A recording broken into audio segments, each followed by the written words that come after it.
Assalamualaikum warahmatullahi wabarakatuh. Kembali lagi di channel Radio Horor. Untuk kisah kali ini masih melanjutkan dari kisah yang sebelumnya, sebuah kisah yang ditulis oleh akun Twitter @agil_r_saputra. Dan untuk kisahnya yaitu sebuah kisah yang berjudul Legenda Hantu Desa Marniwongso. Dan untuk kisah kali ini kita masuk untuk bagian yang ketiga. Sebelum kita masuk ke ceritanya, tekan dulu tombol like video ini dan jangan lupa tekan juga tombol subscribe channel ini. Dan nyalakan juga lonceng notifikasinya agar tidak ketinggalan cerita-cerita baru dari channel ini. Dan buat teman-teman yang ingin membaca langsung ceritanya, nanti silahkan saja kunjungi linknya yang nanti akan saya sertakan di kolom deskripsi. Dan jangan lupa di follow juga akun Twitternya penulis yang nanti juga akan saya sertakan di kolom deskripsi. Dan seperti apa untuk kelanjutan kisah ini, langsung saja kita masuk ke ceritanya.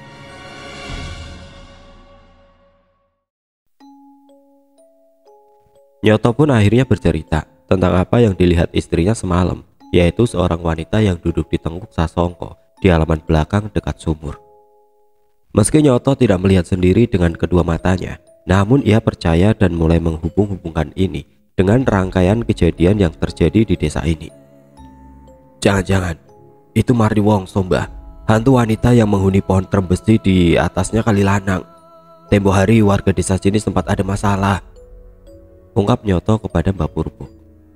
Nyoto juga akhirnya menjelaskan kejadian lalu tentang sempat hilangnya seorang anak dan ibu yang disembunyikan oleh Marniwongso itu akibat dipugarnya Kali Lanang. Pikir Nyoto masalah ini sudah selesai, mengingat renovasi Kali Lanang juga telah rampung dan sudah mulai digunakan. Namun tidak, kini menurut pandangan spiritual Mbak Purbo. Menurut saya, siapa itu? Marniwongso hanya takut dengan Karso Tamrin. Dia membiarkan renovasi Kali Lanang itu karena takut diamuk oleh bapakmu. Pendapat Mbak Purbo perihal Marniwongso. Mbak Purbo juga mulai yakin bahwa sosok wanita yang tadi dilihatnya dalam tubuh Sasongko itu adalah Marniwongso, yang kini sudah lepas dari belenggu ketakutannya karena Mbak Karso, satu-satunya orang yang dia takuti, sudah meninggal. Kalau perkiraan Mbak Purbo ini benar, berarti akan ada sesuatu yang akan terjadi kepada desa ini lagi. Celaka ini, batin Nyoto saat itu. Siapa saja yang bertemu kuntilanak itu di kali saat itu? Tanya Mbak Purbo kepada Nyoto. 9 orang, Pak, termasuk saya dan Bapak. Ada apa, Pak? Jawab Nyoto. Kumpulkan orang-orang itu nanti, sampaikan ceritaku tadi. Kalau kuntilanak itu sekarang sudah tidak ada yang menahan, kata Mbak Purbo yang seketika membuat Nyoto menjadi khawatir. Lantas bagaimana kelanjutannya, Pak? Dan cara mengatasinya? Tanya Nyoto kini. Menanggapi pertanyaan Nyoto, Mbak Purbo memberikan 2 jenis cara. Cara yang pertama adalah meminta maaf. Cara ini cukup mudah namun hina menurut Mbak Purbo, karena akan membuat lelembut itu jumawa dan ada kemungkinan berulah lagi. Atau cara yang kedua yaitu melawan. Cara ini mungkin akan sulit dilakukan, tapi bila berhasil akan membuahkan efek yang permanen. Lelembut itu akan jinjau dan tidak berani berulah lagi. Nyoto pun kembali bertanya dan meminta saran kepada Mbak Purbo, cara mana yang menurut beliau lebih baik. Apakah dengan meminta maaf atau dengan cara melawannya? Dan Mbak Purbo pun dengan tegas menjawab, ya jelas ngelawan toh, sama seperti cara yang ditempuh oleh Karso Tamrin. Buktikan kepada dia, Karso hanya mati raganya, tidak dengan jiwanya, agar dia juga tahu masih ada Karso-Karso lain di sini, ucap Mbak Purbo kepada Nyoto. Sudah, jangan khawatir. Walaupun mungkin saya tidak sekuat Karso, sebisa mungkin saya tetap akan membantu, kata Mbak Purbo lagi.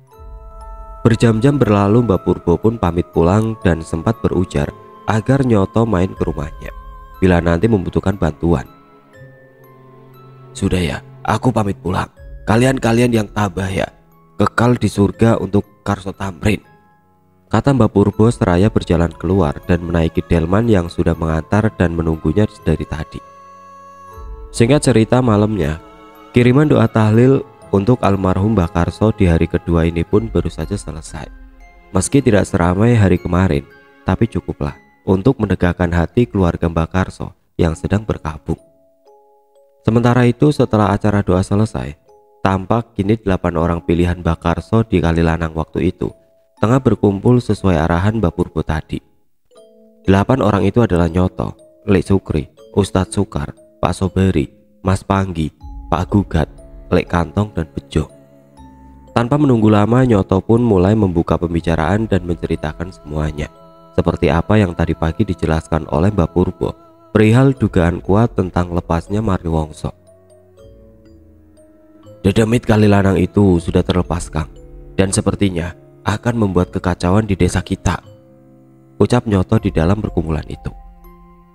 Yang semalam dilihat oleh Mbak Surti itu berarti Marni Wongso, Mas, kata Pak Sobari menyambut pertanyaan itu.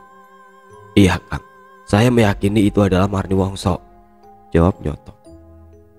Sudah aku duga. Terus kita harus bagaimana ini? Kata Lek Sukri menyela obrolan itu. Kalau saran kawan bapakku tadi, kita tetap harus melawan. Tapi lihat saja nanti, kalau memang benar Marni Wongso terlepas, pasti akan ada kejadian, ucap Nyoto menanggapi. Ah, melawan bagaimana? Seperti apa yang dilakukan Bakarso? Apa kita sanggup? Saya merasa kita tidak seberani itu, tanggap Lek Sukri. Semoga saja teman bapakku itu salah. Akan tetapi bila memang Marni Wongso ini benar-benar terlepas, saya tetap akan kembalikan kepada kalian semua. Mau dengan cara apa kita mengatasinya, ucap Nyoto. Musyawarah pun terus dibicarakan tanpa ada mufakat, karena memang pada kenyataannya mereka belum mempunyai bukti pasti kalau si Marni Wongso itu benar-benar sudah keluar dari sarangnya. Malam semakin larut. Para warga yang melekan di bawah tenda depan rumah almarhum Bakarso itu pun mulai beranjak pulang.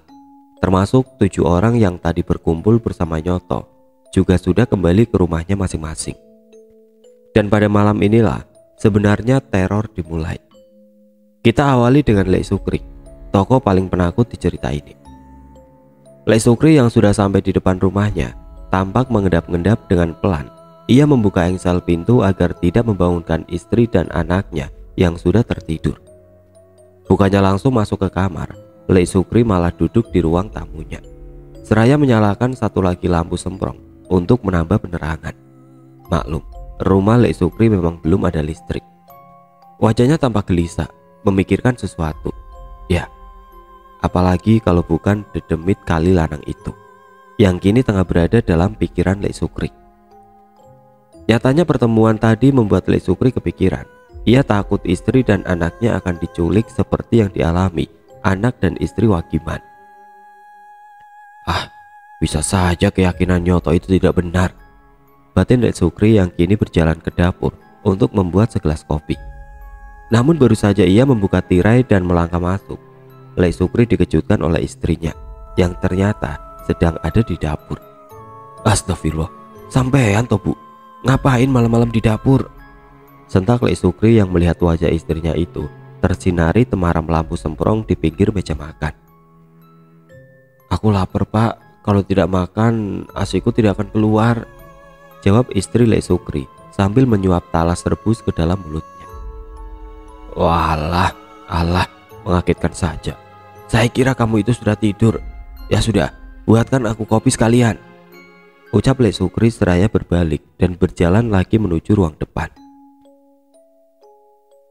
Walah, udah tahu orang lagi takut aja, batin Lek Sukri yang berjalan. Namun betapa kagetnya lagi ketika Lek Sukri berjalan dan melewati depan kamarnya. Istrinya yang tadi berada di dapur kini terlihat keluar dari kamarnya. Dengan rupa kantuk sang istri bertanya kepada Lek Sukri yang kini langkahnya terhenti. Habis ngomong sama siapa toh, Pak? Tanya sang istri sambil mengusap-ngusap matanya yang masih mengantuk. Loh, Lek Sukri terdiam tidak bisa menjawab. Sampai akhirnya istrinya yang jengkel mendekat dan sedikit menampar pipinya. Plak, sampean mabuk lagi ya?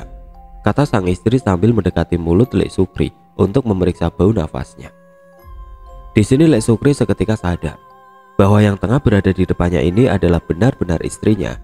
Lantas, siapa yang tadi ia temui di dapur? Buru-buru Lek Sukri menarik istrinya ke dalam kamar dan menutup pintu serta menguncinya. Ia pun langsung meringkuk di atas tempat tidur dan mendekap bayi kecilnya. Sang istri yang masih tidak mengerti dengan apa yang terjadi juga ikut panik. Sampai ia pun juga ikut melompat ke atas ranjang dan turut memeluk sang bayi yang sekarang berada di tengah-tengah mereka. "Ada apa sih, Pak?" tanya sang istri yang tampak bingung. "Ada kamu di dapur sedang makan talas. Tadi itu aku berbicara dengan kamu di dapur," bisik Lek Sukri. "Ah, kapan aku ke dapur? Dari sampean tadi berangkat tahlilan. Aku ngeloni Anjar, belum pergi ke dapur," kata istrinya lantang. "Shh, makanya itu. Terus yang di dapur itu siapa?" jawab Lek Sukri sambil menyuruh istrinya untuk memelankan suaranya. Mendengar itu, istri Lek Sukri terlihat semakin mendekap anaknya. Begitu juga dengan Lek Sukri yang tampak gemetar. Ia segera memeriksa pisau cukur yang diselipkan di bawah bantal si kecil Anjar.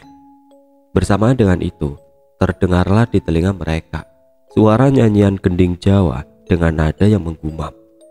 Batin Lek Sukri yakin jelas suara itu bersumber dari arah dapur. "Siapa itu, Pak?" kata istri Lek Sukri ingin menangis. Lek Sukri tidak menjawab, hanya mengisyaratkan agar istrinya tenang.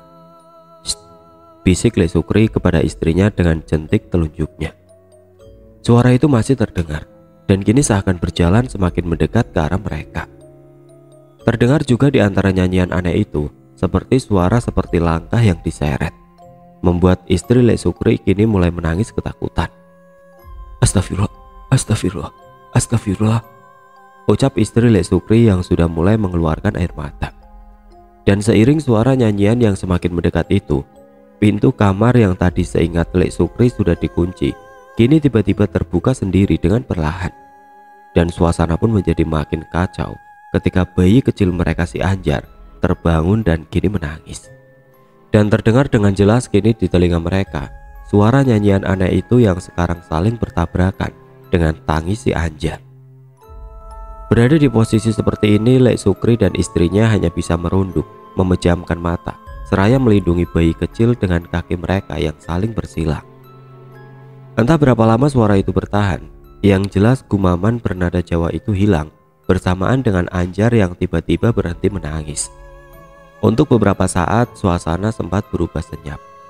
Namun itu tidak bertahan lama, karena beberapa detik kemudian suara seperti langkah yang diseret kini terdengar sangat dekat. Lek Sukri tanpa sengaja membuka matanya, namun ia langsung memejamkannya kembali. Ia melihat sosok yang sudah selangkah masuk ke dalam kamarnya. "Marni Wongso," batin Lek Sukri yang ketakutan. Hawa tidak nyaman mulai terasa memenuhi ruangan, menenggelamkan Lek Sukri dan istrinya ke dalam rasa takut yang tidak tergambarkan. Namun satu hal janggal terjadi. Ketika kini Anjar mulai mengoceh, bayi kecil itu tertawa-tawa, seakan ada sesuatu yang tengah mengajaknya bercanda. Mengetahui itu, istri Lek Sukri sejenak lupa akan ketakutannya, dan dengan spontan ia memeriksa anaknya. Namun baru beberapa detik saja ia membuka matanya, istri Lek Sukri langsung berteriak, karena tepat di depannya telah berdiri sosok wanita berbaju putih dan bertubuh besar. Lek Sukri sontak terperajat dan tentu saja kini ia juga melihat sosok itu. Ya, dia adalah Marni Wongso. Karena wujud sosok itu sama seperti lelembut yang pernah Lek Sukri lihat di Kali Lanang waktu itu. Lek Sukri segera mengangkat anaknya dan mendekapnya serta merangkul istrinya. Dengan ketidakwajaran ini, ia mencoba untuk menyingkirkan rasa takutnya. "Mau apa kamu?" sentak Lek Sukri seraya mengeratkan tubuhnya dengan anak dan istrinya. Marni Wongso tidak bergeming, mata putihnya menatap tajam ke arah Lek Sukri. Hingga beberapa saat kemudian, kuntilanak bertubuh besar itu pun mulai mendesis, mengucapkan kata-kata yang tidak jelas dengan nada membisik. Dan bersamaan dengan itu, si Anjar yang berada di dalam dekapan Lek Sukri mulai menangis kencang. Berakhir dengan angin yang berembus menerpa mereka. Sosok itu pun menghilang begitu saja. Dengan tangan gemetar dan peluh yang bercucuran, Lek Sukri masih mencoba untuk menenangkan anaknya yang menangis, sambil menyenggol-nyenggol istrinya yang sepertinya sudah tidak sadarkan diri. Sungguh tidak pernah terpikirkan oleh Lek Sukri akan melihat Marni Wongso sejelas itu. Ia pun memilih terjaga hingga esok hari dalam keadaan yang sama, yaitu duduk di atas ranjangnya dengan si kecil Anjar dalam dekapannya. Ia sangat takut Marni Wongso kembali dan membawa anaknya. Mentari pagi mulai menjelang. Dengan Lek Sukri yang masih terjaga, si kecil Anjar masih dalam dekap timangnya di atas tempat tidur dalam posisinya yang semalam tidak berubah. Wajah tampak lesu dan syok, hingga dengan lelahnya Lek Sukri mencoba kembali untuk membangunkan istrinya. "Bangun Bu, bangun," katanya seraya menggoyangkan tubuh sang istri. Beruntung kali ini istrinya terbangun. Sambil memegang pening di kepalanya, istri Lek Sukri tampak bangkit dari tidurnya. Ia langsung menatap Lek Sukri dan tampak lega ketika melihat si kecil Anjar ada dalam gendongan suaminya. "Kita harus pergi dari sini, Pak," ucap sang istri mengajak Lek Sukri untuk meninggalkan desa ini. Ia takut akan menjadi korban Marni Wongso seperti anak dan istri Wagiman tetangganya. "Sekarang siapa yang bisa menolong? Mbah Karso sudah tiada," katanya kepada Lek Sukri. Sang istri mulai berpikir yang tidak-tidak. Ia beranggapan akan ada panggebluk melanda desa ini yang terjadi karena marahnya Marni Wongso. "Terus kita mau tinggal di mana? Kita tidak bisa kalau harus tinggal di rumah bapak dan ibu," kata Lek Sukri membahasakan mertuanya. "Sudah, tenang dulu saja. Habis ini saya akan berbicara dengan anak Mbak Karso. Bagaimana caranya ini bisa diatasi?" ucap Lek Sukri lagi mencoba menenangkan istrinya yang resah. Di dalam perdebatan itu mereka tidak tahu jika Anjar tengah demam. Sampai akhirnya ketika istri Lek Sukri bergantian untuk menggendongnya, barulah di sini ia tahu bahwa tubuh Anjar terasa panas. "Aduh Pak, ini Anjar kok panas ya?" kata sang istri seraya memegang kening si bayi. Lek Sukri segera memastikan. Dan memang benar, sepertinya anaknya kini tengah mengalami demam. "Ayo kita bawa ke Mbak Dima," ucap Lek Sukri untuk segera membawa Anjar ke rumah Mbak Dima, seorang dukun beranak di desa ini. Mata kantuk Lek Sukri seketika terbelalak. Buru-buru ia berjalan bersama istrinya untuk membawa anaknya ke rumah Mbak Dima yang berada di paling ujung selatan, dekat Lembah Gondang. Hingga sampailah dia di sana, tampak Mbak Dima yang tengah mengunyah daun sirih di depan rumahnya. Putu lanang, ada apa? Waktunya pijat kan besok Jumat Pahing toh," sambut Mbak Dima. "Ini anakku kok agak panas Mbah," jawab istri Lek Sukri seraya memberikan Anjar ke gendongan Mbak Dima. "Oh, tidak apa-apa, paling cuma angin saja," jawab Mbak Dima seraya meraihnya. Namun anehnya mendadak beliau terdiam. Setelah tangannya mendekap si bayi, mata Mbak Dima beberapa saat melirik ke arah Lek Sukri dan istrinya. "Ada apa Mbah?" tanya Lek Sukri. Sudah, masuk dulu, ayo," jawab Mbak Dima mengalihkan pertanyaan Lek Sukri. Mereka berdua pun masuk. Sambil menggendong Anjar, Mbak Dima mulai bersiap. Wanita senja itu tampak sekatan sekali, mendekap Anjar dengan satu tangan, seraya mengobrak-abrik lemari di ruang tamunya untuk mengambil minyak kelapa, bawang merah dan serbuk Jawa. Anjar pun kini tengkurap di pangkuannya, dan Mbah Dima pun mulai memijat si kecil dengan lembut. "Bismillah, tombo teko loro lungo kersaning Allah," ucapnya biasa mengawali pijatannya. "Nah Sukri, sampean ikutkan ke Kali Lanang ketika menjemput anaknya Giman?" tanya Mbah Dima seraya memijat Anjar. "Iya Mbah, saya kemarin memang ikut ke sana." "Memangnya kenapa Mbah?" jawab Lek Sukri yang terlihat mulai berpikir tidak baik. "Tadi malam Marni Wongso berkeliling desa. Apa dia mampir ke rumahmu?" tanya Mbak Dima lagi seraya terus memijat Anjar yang kini mulai menangis. Mendengar pertanyaan itu, Lek Sukri dan istrinya pun terlihat sejenak saling pandang. Sepertinya ada pikiran yang sama di kepala mereka. Sampai akhirnya Lek Sukri pun berbicara kepada Mbak Dima untuk menjawab pertanyaan itu. "Semalam saya dan istri saya memang melihat lembut Mbah. Wujudnya seperti wewe, tapi tubuhnya tinggi besar. Sangat mirip dengan apa yang pernah saya lihat di Kali Lanang. Apa itu Marni Wongso ya Mbah?" jelas Lek Sukri kepada Mbak Dima. Sejenak Mbak Dima terdiam. Hingga selang beberapa saat kemudian ia pun berkata kepada Lek Sukri dan istrinya kalau si Anjar ini terkena sawan. anak ini terkena sawan. Bisa jadi ini karena sisa-sisa energi Marni Wongso yang tertinggal di rumahmu semalam, jelas Mbak Dima. Lek Sukri dan istrinya tentu shock mendengar penjelasan itu. Walaupun sebenarnya saat mereka berangkat ke sini, mereka sudah menduga kuat ini adalah akibat dari Marni Wongso.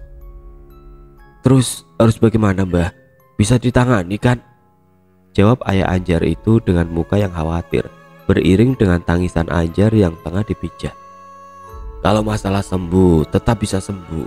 Tapi mendengar ceritamu tadi, saya kok jadi khawatir ya. Kalau anak ini diincar.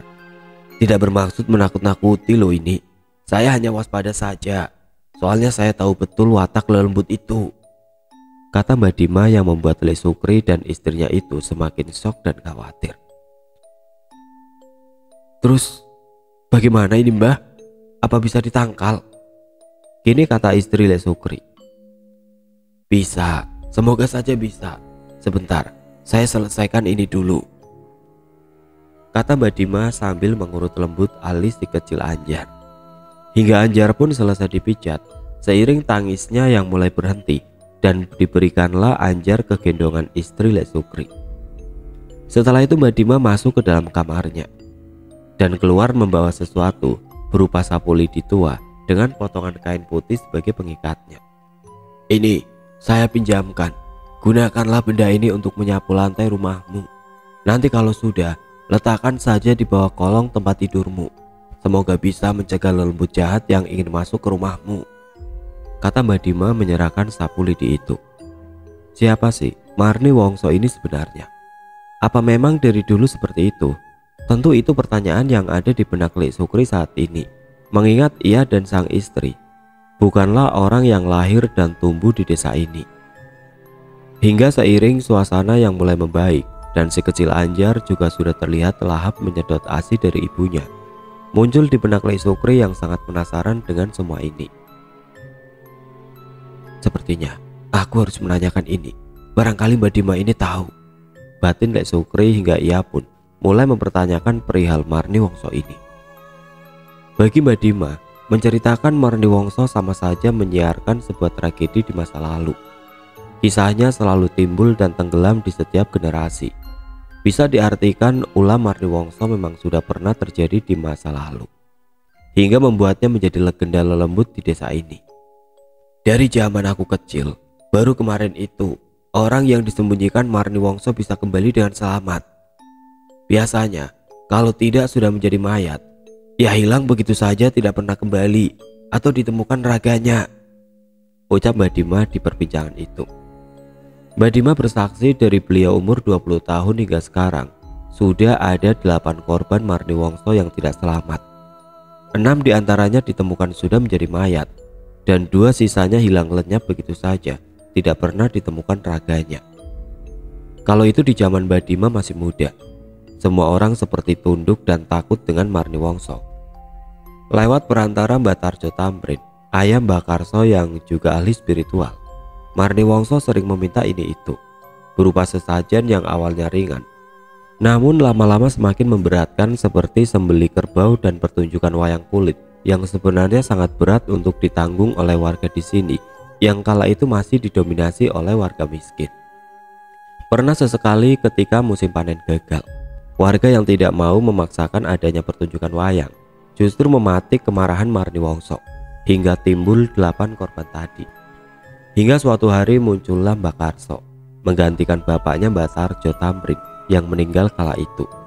Dan walau dengan ilmu yang sama, Mbak Karso ternyata mempunyai penerapan yang berbeda. Hingga mulailah saat itu Marni Wongso dipermainkan oleh Mbak Karso dengan pikiran cerdiknya. Entah apa yang Mbak Karso perbuat waktu itu, sampai-sampai membuat Marni Wongso yang ganas itu tunduk dan takut kepadanya. Kita ini sudah dijajah sama Belanda, dijajah juga sama Jepang, masa mau dijajah demit?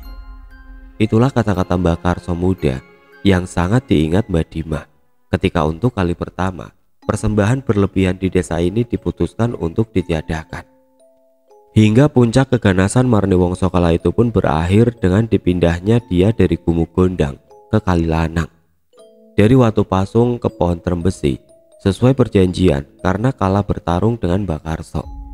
Ini mungkin sekaligus menjawab kenapa tempo hari anak Wagiman yang hilang di Lembah Gondang muncul di Kalilanang.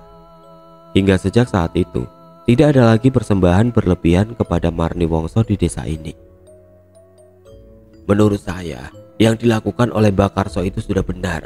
Cara satu-satunya untuk mengatasi itu hanyalah melawan. Marni Wongso kalau kita kasih hati, pasti ngelunjak soalnya, ungkap Mbak Dima menutup ceritanya.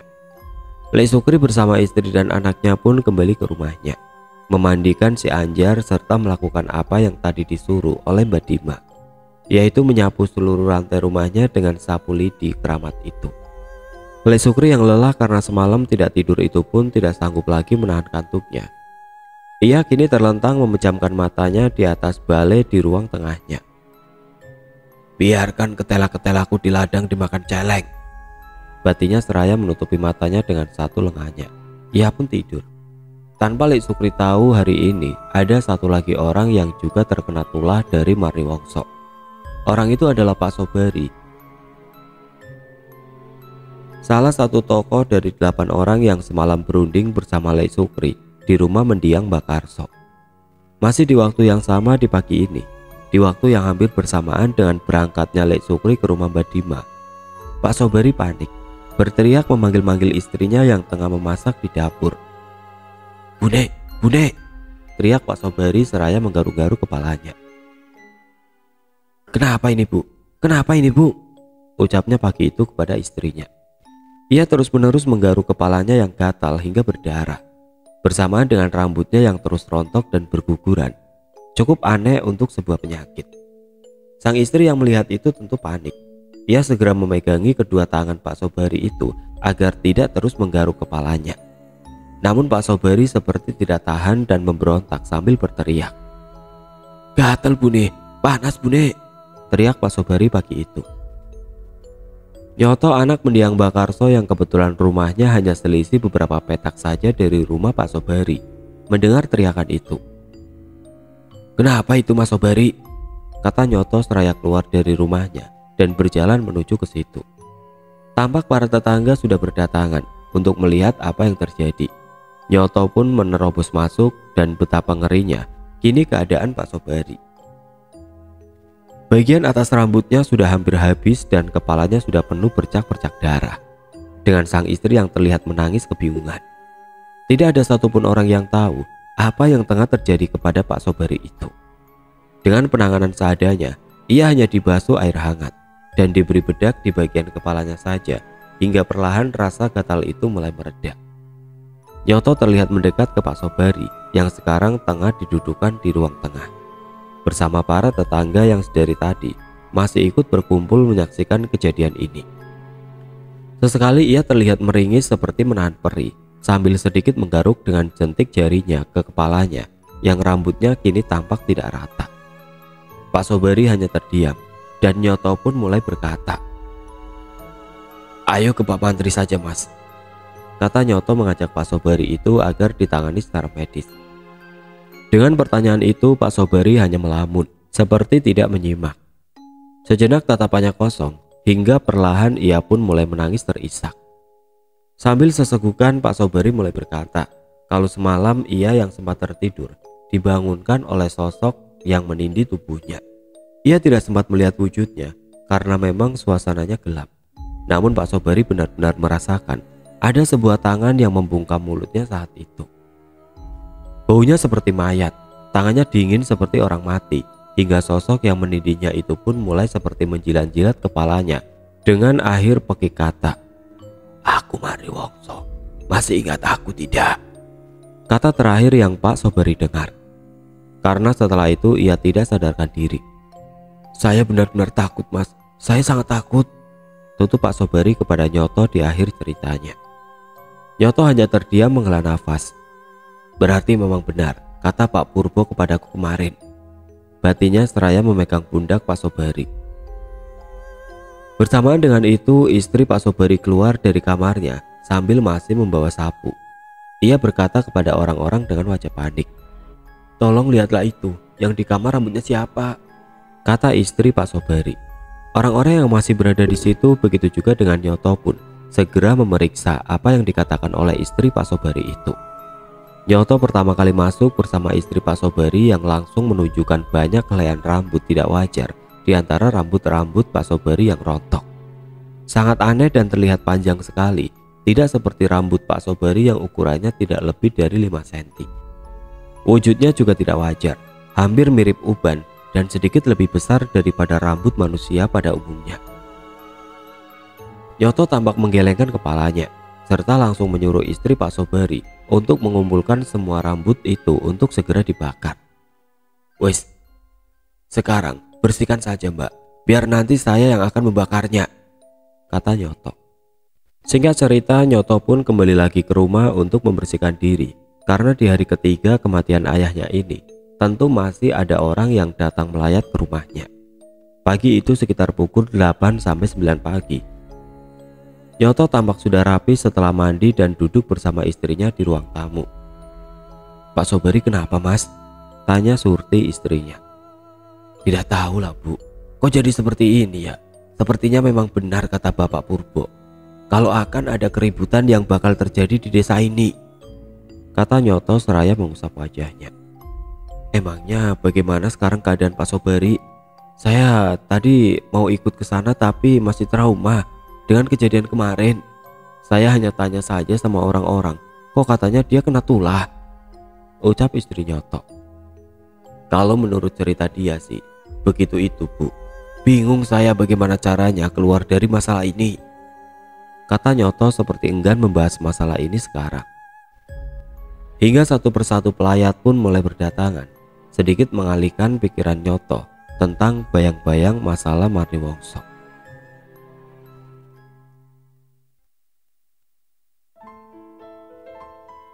Oke teman-teman, sampai di sini dulu ceritanya. Nantikan kelanjutan kisah ini di video berikutnya. Agar tidak ketinggalan, klik tombol subscribe channel ini dan nyalakan lonceng notifikasinya. Wassalamualaikum warahmatullahi wabarakatuh.